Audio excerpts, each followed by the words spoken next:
First of all, I'd like to welcome people from HearStrong, Ed Keller, who's the president, Caitlin Ferri, who's the director of communications, and also Cliff Carey from the group 2. This is a great honor for a great guy, and like I said, we'd like to keep this brief, and this is not about me, so I'd like to turn this over to Ed Keller, the president of HearStrong.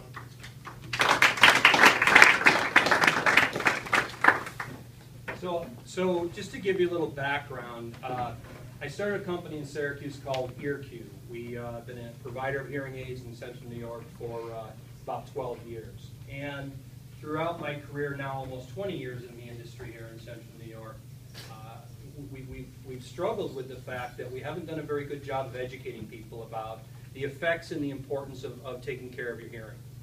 The fact is that 80% of the people who currently have hearing difficulties go untreated, and it's a very debilitating, destructive issue. And when you look at what that 80% represents, it represents over 30 million people in the U.S. So when you look at in a city like Syracuse, there's literally tens of thousands of people here who have difficulty hearing, who have stereotypes and just misconceptions about it, so they go on untreated. But the fact is, it affects things like hypertension, depression, heart disease, diabetes. As a matter of fact, it's hard to find something that isn't affected by hearing difficulties. So we started the HearStrong Foundation because the problem is so misunderstood, to find people like Coach Hayes, to tell the stories of people like him who have said, you know what, I'm not letting this hold me back. I love coaching. I love connecting with the kids. I love being part of the community, and my hearing is affecting that. It can affect that relationship. So Coach took care of his hearing, and although I think that coaching is the primary part of it, knowing that they've won throughout his tenure over the last 30 years, won 2 state championships. Last year, you guys brought him to the Final Four. Is that what I understand? What do you think this year, guys? Any predictions or what? Don't push it too far. Just play one game. Whereas Coach would say the score is 0-0, and we got to play it one play at a time. But so we started the HearStrong Foundation to share these stories, to tell people like yourselves, to tell everybody, to make some noise about the importance of hearing better. And when you see people like Coach who go out there and enjoy the benefits of hearing better, that maybe they'll inspire other people to say, you know what, I should get this checked out too, because, well, myself, I'm 45 years old, and there's times when my wife says, you know, I miss a few things, and I'm getting it checked regularly, and you know what, when it's my time, it's my time, and I'll be glad to do it because it's the relationships that are so important to me today. So we're here to acknowledge Coach Hayes and his accomplishments. But before we do that, we have a very special, distinguished guest who I'd like to ask to come up and say a few words. And Mayor Stephanie Miner, if you wouldn't mind coming up. Put you on the spot.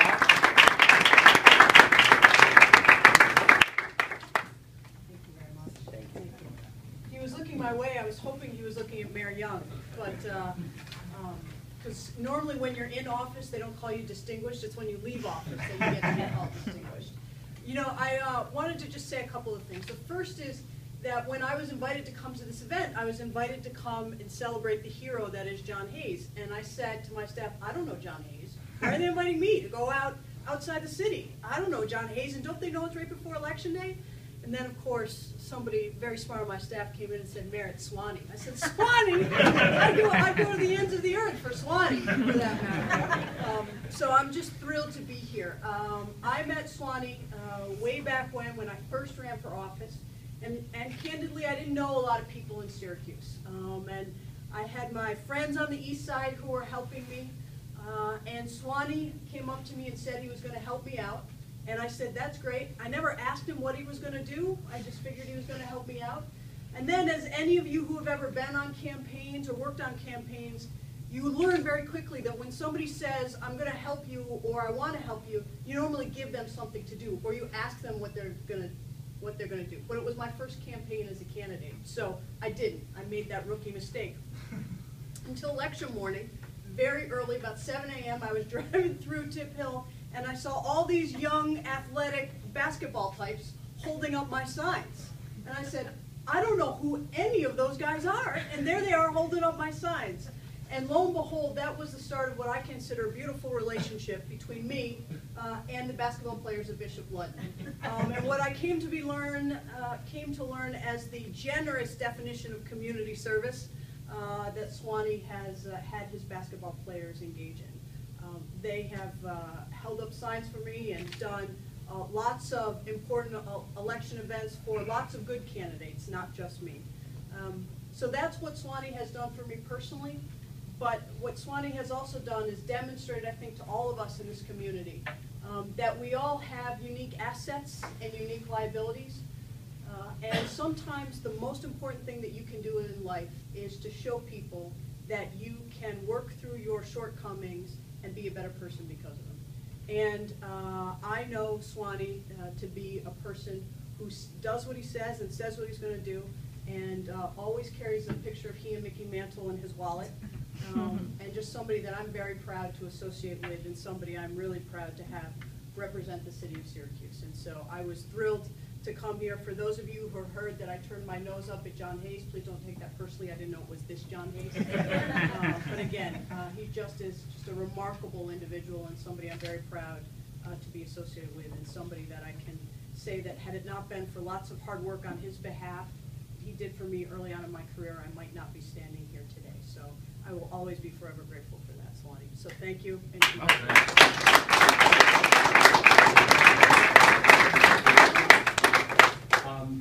before we present the award, I want to share with you something that I've learned from this process of starting this foundation this year.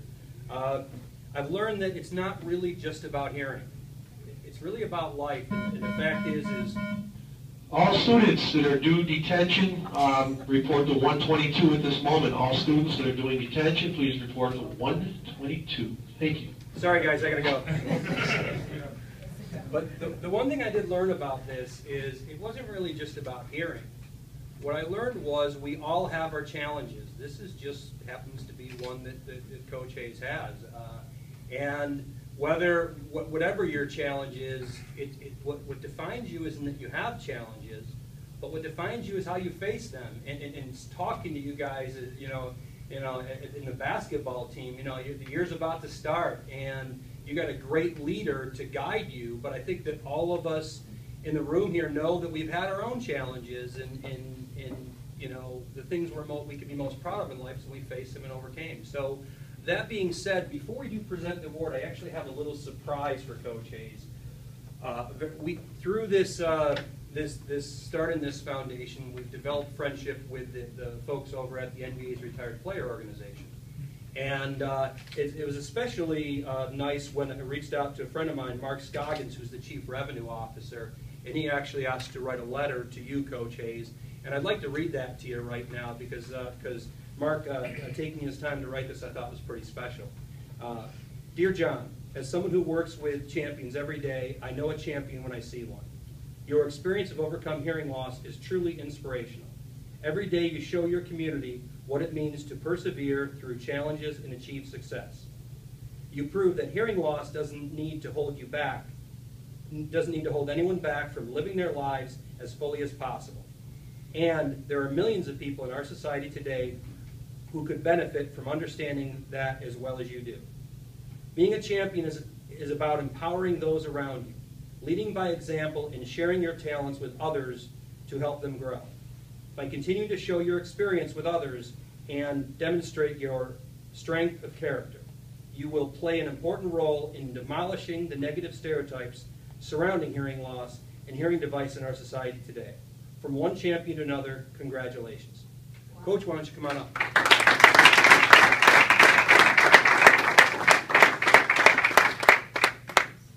Now, what we're going to do is Mayor Minor, if you wouldn't mind coming up and help me present this award. John, here, I'm going to give this to you. And John, just so you know, being a champion comes with a serious responsibility. Now, you've been helping people all your life, and that's great.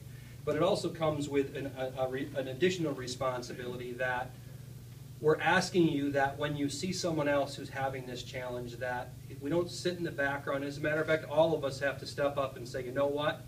I know this is affecting relationships. I know this is affecting other people around you, and they need you. And I think in today's challenging times, it's so important that we all take responsibility amongst ourselves as leaders to step up and help this generation and future generations and let them know by our experiences and stand up for them and get them to face these challenges. So I just want to know, do you accept that responsibility? Thank you. And Coach of, or I'm sorry, Coach of Syracuse, would you, City of Syracuse, you would be kind enough. There you go. Congratulations.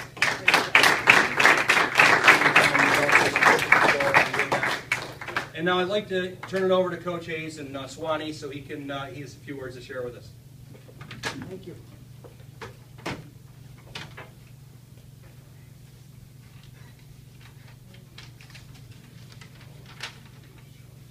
That's it. Thank you very much. I'm truly honored to receive and accept this HearStrong Champion award. I've been up here many times before to give out our annual Coaches vs. Cancer, American Cancer Society Scholarship Award to our student athletes. But it's nice to hear all the good things you got people have to say about you too. First of all, I'd like to make a shout out to a big thank you to EarQ, and especially Tammy Wood and Julianna Hebert for their enhanced nomination. They have been wonderful. Thank you, Stephanie. Thank you for the kind words. I also need to, of course, to thank my immediate family, my mom and dad, my brothers Bob, Tom, and Nick, and his wife Mary Jo for their love and patience. And I also need to thank all of you, first of all, for being here to support me and always being behind me, in front of me, besides me, wherever. And for putting up with my constant what, and baffled looks. You should have seen it before I hit these hearing aids. Of course, sitting next to Jerry Wilcox and Coach Donnelly for 30 years has been an experience. That's where the volumes controls come in handy. I just turned them down a bit. They also work to my advantage too. When in practice, players like Sharotnik and Hawk not paying attention in practice, screwing around on the side, I just turn it up. Guys, I can hear every word. That's to my advantage. Disability. I don't like that word in this situation, and hopefully you choose not to use it. We all have our issues and challenges, and mine's a hearing loss. I choose to wear my 2 hearing aids just as you choose to wear your eyeglasses. One cannot see everything, and with my age, I cannot hear everything, so be patient. And this is for our players. They help, as in help D. They assist my hearing, as in a good pass. My hearing aids are not a hear-off. Let's work together. I'll do my part. Here's H-E-A-R-S to you. Together. Here's to you. Cheers. Have a good day.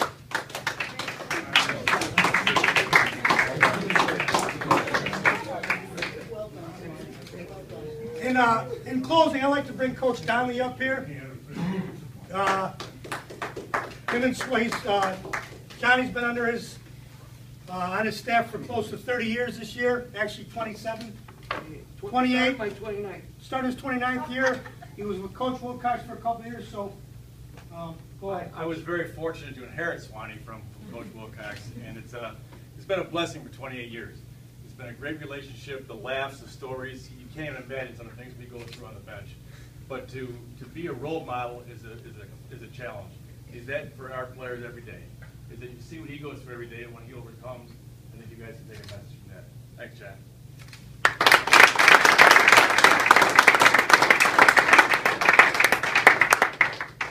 Well, thanks again for coming and enjoy the rest of the day. John will be over here for photo ops. You want to get a picture with John? Thank you. In fact, we'll get a couple. All right, getting out of here. Yeah, almost there. Thanks.